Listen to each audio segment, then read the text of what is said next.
Back when I was around 25, long before I had a family or real responsibilities, I used to take solo backpacking trips a few times a year.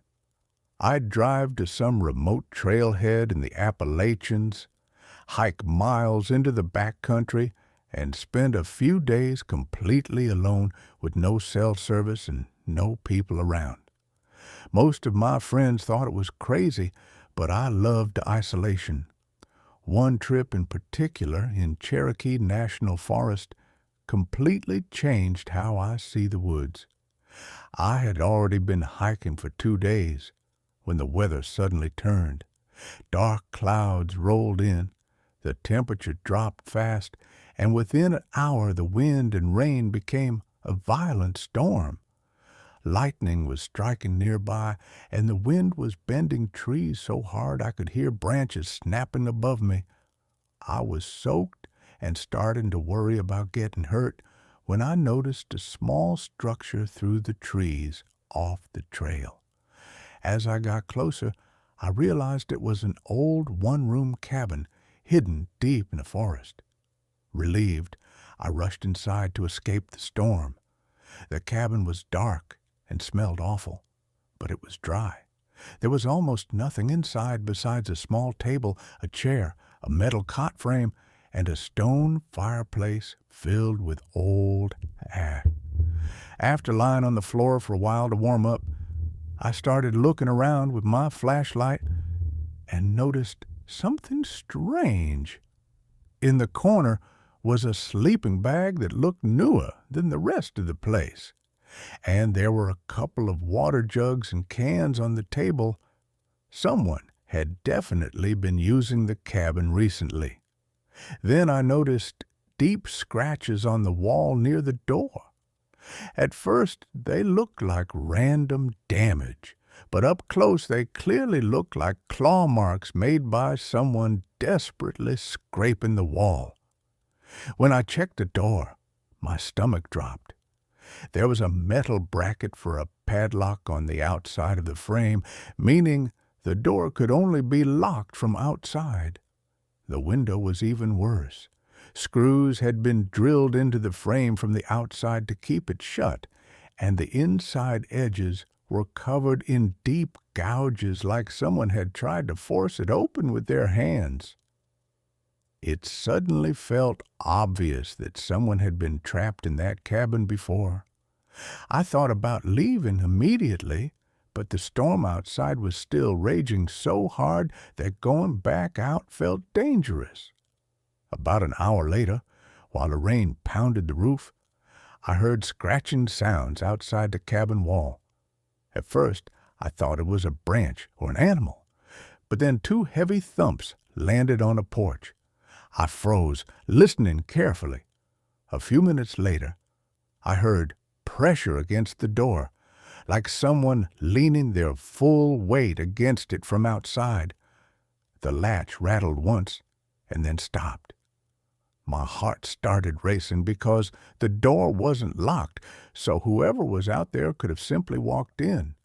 The only explanation that made sense was that they didn't want to come inside. They wanted me to stay inside. That thought was enough for me. I quickly packed my gear and decided to leave despite the storm. Just as I was about to open the door, the window behind me suddenly exploded. Something flew through the glass, and within seconds, the entire room burst into flames. The fire spread unbelievably fast, as if the wood had been soaked in fuel. I ran to the door, but it wouldn't open. It had been jammed from outside. Someone had trapped me in there and set the cabin on fire. I slammed my shoulder into the door as hard as I could until the hinges gave way and it collapsed outward. I ran blindly through the rain and darkness, trying to get as far away as possible. But before I could get far, something tackled me from behind. A man was suddenly on top of me, trying to choke me while screaming like a maniac. We fought in the mud and rain, clawing and hitting until I somehow managed to shove 'em off and run again. I didn't stop until my legs gave out hours later.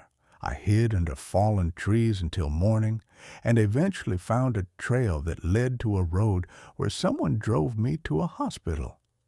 I had burns on my arm and neck, but survived. When I later told police what happened, nothing ever came of it because the cabin was deep in uncharted forest. But one thing still haunts me.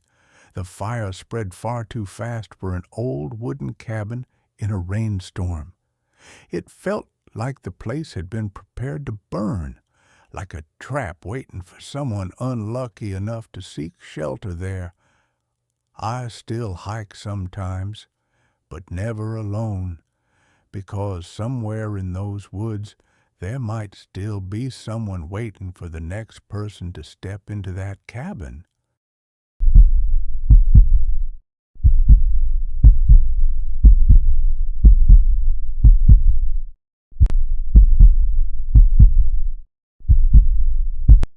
Charles had a reputation in our friend group for finding strange, abandoned places to explore.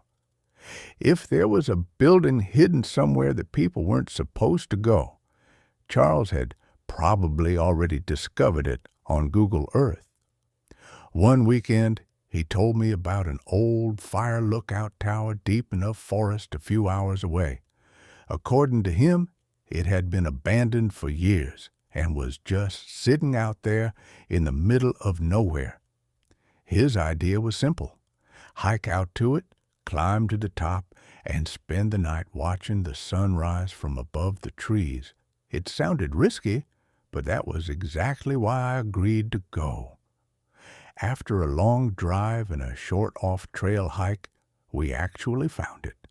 The tower was enormous, rising above the forest with a rusted metal staircase zigzagging up to a small glass cabin at the top. It looked unstable and forgotten, but Charles was already climbing before I could talk him out of it. Carefully checking each step, we made our way to the top. The view was incredible.